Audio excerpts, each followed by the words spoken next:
విషయం ఏంటంటే అహరోను ఏమంటాడంటే యెహోవాకి పండగ చేసుకుందాం అంటున్నాడు. ఏంటి? ఎవరికి పండగ? దేవునికి పండగ. యెహోవాకి పండగ చేసుకుందామని దూడ తయారు చేశాడు. అవును కదా? పండగ ఏమో యెహోవాకి అంటాడు, దూడ తయారు చేసి పెట్టాడు అక్కడ. మనమందరం కూడా క్రిస్మస్ చేస్తారు, పండగ చేస్తారు. అవునా కదా? అసలు ఆ పండగ ఎవరికి చేస్తున్నారు? మీరు ఎందుకు చేస్తున్నారు పండగ? అసలు పండగ ఏంటి అసలుకి? హల్లెలూయా. సౌండ్ రాట్లా, గట్టి చెప్దాం హల్లెలూయా. గట్టి చెప్పండి, నోరు తెరిచి రెండు చేతులు చెప్పండి హల్లెలూయా. గట్టిగా చెప్పాలి. ఏమో పాట పాడలేదు ఎట్ట? అవునా కదా? సప్పట్లు కూడా కొంతమంది కొట్టలేదు, చేతులు అరిగిపోతాయని.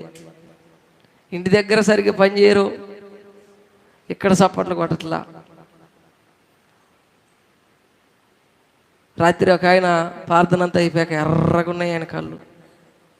దగ్గరకు వచ్చినాడు, అబ్బా చాలా నిద్రపోయింది ఆయన ప్రార్థనలో. ఎంత మంచి నిద్ర పట్టింది ఆయనకి.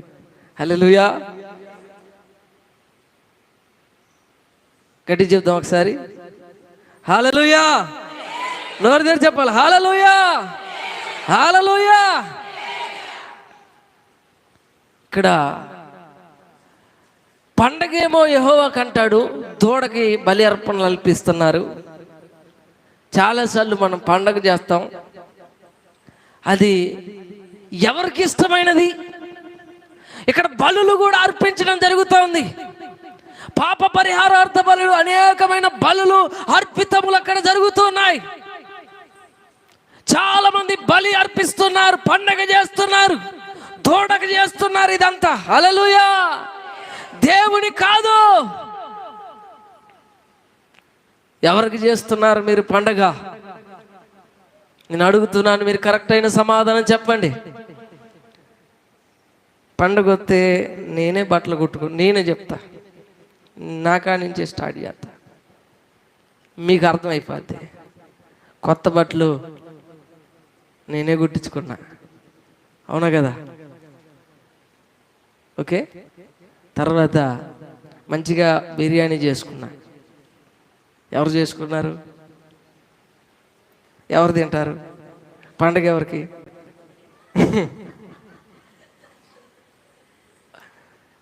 అవును కదా? బట్టలు వేసుకున్నా, బిర్యానీ చేసుకున్నా, కొంచెం కొద్దిసేపు మంచి పాట పెట్టుకొని సంతోషంగా నాట్యం వేసా, అన్నీ చేశా. అసలు పండగ ఎవరికి? అసలు పండగ ఎవరికి? హల్లెలూయా. సౌండ్ రాట్లా, సౌండ్ రాట్లా. హల్లెలూయా. ఒకరి ముఖం ఒకరు చూసుకుంటున్నారేంటమ్మా? అసలు పండగ ఎవరికి? దేవుడు కోరుకునేది ఏంటి? దేవుడు నీ నుంచి ఆశించేది ఏంటి? చెప్పండి. ఏం ఆశిస్తున్నాడు నీ నుంచి? నీ నుంచి ఏం ఆశిస్తున్నాడు? నీ హృదయం అంతరంగా మార్చబడాలి, మారు మనసు పొందాలి, యేసు నీ జీవితంలో ఉండాలి, నీవు యేసులా మారాలి. అదే యేసు ప్రభు కోరుకునేది. హల్లెలూయా, హల్లెలూయా. మారు మనసు లేకుండా నువ్వు కొత్త బట్టలు వేసుకుంటే, తెల్ల బట్టలు వేసుకుంటే, అవునా కదా?